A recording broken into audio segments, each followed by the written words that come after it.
Greg Jenkins is a military veteran, having previously served as a military police officer in the United States Army.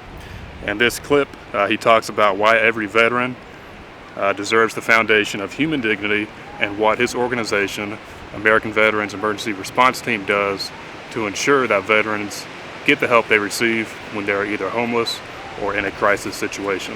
I hope you like and subscribe to the channel. And most importantly, I hope you head over to vetert.com to support the work of Greg Jenkins there. Thank you. And currently, where do y'all operate out of? I believe y'all started in Florida and eventually made your way to Western NC and East Tennessee. How did that? Well, we started in Florida, but we really served the southeastern United States. We served veterans in Alabama and Georgia, South Carolina, North Carolina, Tennessee, Kentucky, and beyond. I mean, we help veterans all over the country, but physically on the ground, that's where we've been.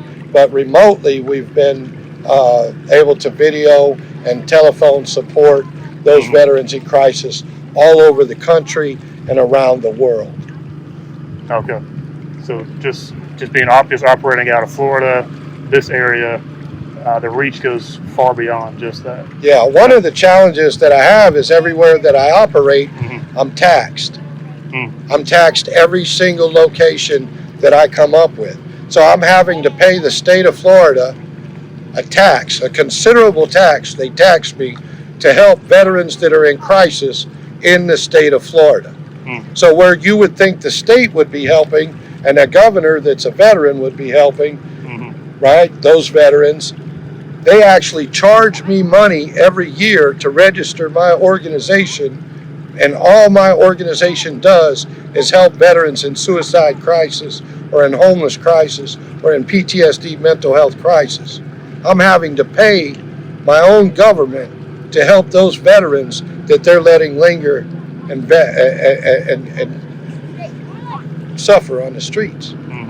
So I'm tired of paying all of those taxes just to register a nonprofit organization. I have to pay, as a service-connected disabled veteran, I have to pay a tax to register an organization to help veterans that can't get help that they've earned, benefits that they've earned. They've got to get help from the American Veterans Emergency Response Team, and in order to do that, the governor of the state of Florida and the legislature of the state of Florida says that I have to pay the state of Florida to register an organization to be qualified in order to do that in the state of Florida, and the state of Georgia, and the state of South Carolina, and the state of North Carolina, and the state of Tennessee, and the state of Kentucky. Imagine how much 50 states cost me every year to register it. Imagine how many veterans that money could feed.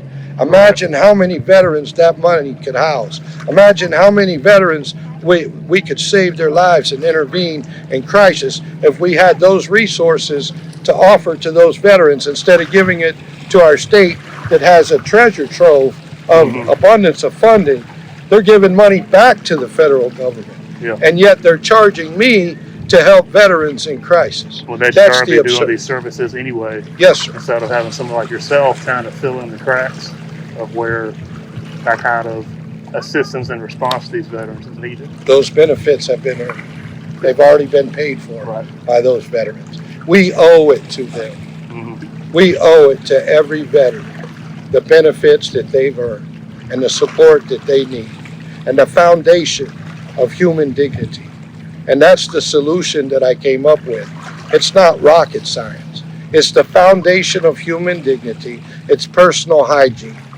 So if we have a shit, shower, and shave facility in every county in America where a veteran can go in and safely shower, clean themselves up, look themselves in the mirror, get their mind right, and go get a job interview, go see a doctor, go for assistance, go see their family members, go see their friends, go to a social event and be a part of a community, that foundation from which to launch is the solution to a lot of the problems that we face later on down the line. Those problems compound and compound and compound. Whereas if we can set the foundation of human dignity, which would be a shit, shower, and shave, personal hygiene, in every county in America, attached to a fire department or a police department that's open 24 hours a day and supervised, we could help to solve a lot of these problems. Okay, so going back a little bit.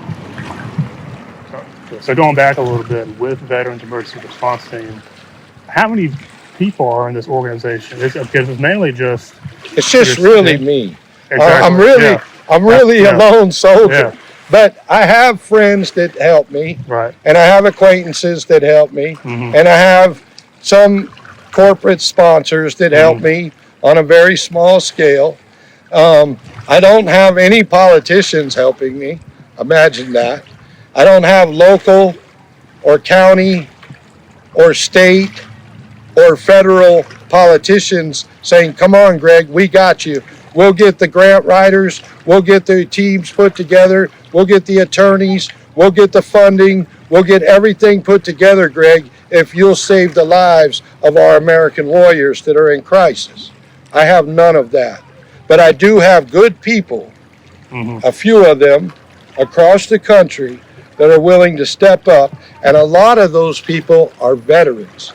That are veterans giving back to veterans. And that hurts my heart even more, because a lot of those veterans are in need, but they see veterans in greater need, so they give to me to help those veterans. Now, just with the organization really just being yourself and I guess a handful of people who help you either financially or with offering different services or even chipping in or all those sort of things, despite just the limited amount of, I guess, resources or manpower that you have, you're still able to do quite a few things for these veterans. But if you just kind of maybe walk me through the process of what happens when you're out and about and you find one of these brothers in arms that you speak of that are in a less than desirable situation. The first thing I do is acknowledge them, recognize them for who they are as a veteran. Once I establish that they're a veteran, then I profess my love for them, for the service that they've provided to our country. We start to build a rapport, a camaraderie amongst ourselves, things that we can relate to and communication. And then I try to understand their situation. They open up to me and they'll start to talk to me about the situation, where I can then interject and kind of give some ideas to solve the crisis that they're experiencing. I can sometimes share my own crisis experience, whether it be homelessness or PTSD or hunger or whatever the situation, the running into the brick wall at the VA. I'm able to describe how we can tear down those walls and get the benefits that they have earned, and then the consistency of not only communicating with them, but being there with them when necessary, and being there day after day, week after week, month after month, year after year, to ensure that the transition from crisis back into a stable life, productive lifestyle is met. And the consistency of the treatment, of the communication and the care that they receive from me is what convinces them that I'm the real deal, I'm legit, and I'm going to do what I say, not like they've heard 1,000 times before and nobody ever does anything.